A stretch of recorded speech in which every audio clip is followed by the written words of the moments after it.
Liberty Fund, Inc. is a non-profit foundation headquartered in Indianapolis, Indiana, USA, which promulgates the libertarian views of its founder through publishing, conferences, and educational resources. The operating mandate of the Liberty Fund was set forth in an unpublished memo written by its founder, Pierre F.Goodrich, to encourage the study of the ideal of a society of free and responsible individuals.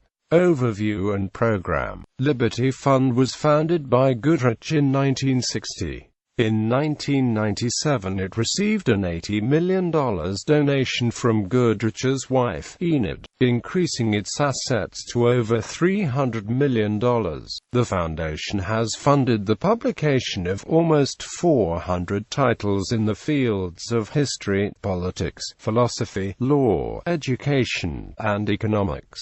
These include the Glasgow edition of the Works and Correspondence of Adam Smith, the Stratford edition of the Works and Correspondence of David Ricardo, Liberty Fund's Natural Law and Enlightenment series, and the historical critical edition of Alexis de Tocqueville's Democracy in America. Liberty Fund conducts various programs, including programs which it co-sponsors with other institutions. Liberty Fund conducts about 200 all-expenses-paid conferences each year in Indianapolis and around the world. In November 2015, it was announced that the Liberty Fund was building a $22 million headquarters in Carmel, Indiana. Reception. In his book The Assault on Reason, a former U.S. Vice President and presidential candidate Al Gore wrote that between 2002 and 2004, 97% of the attendees at Liberty Fund training seminars for judges were Republican administration appointees.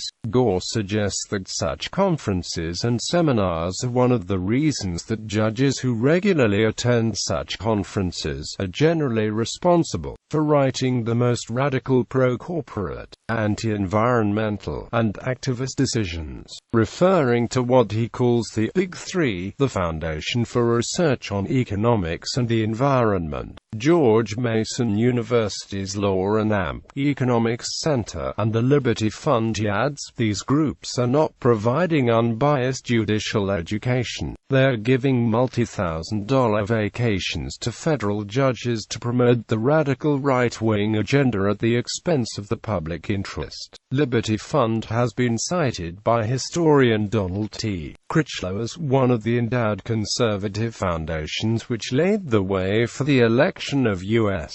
President Ronald Reagan in 1980.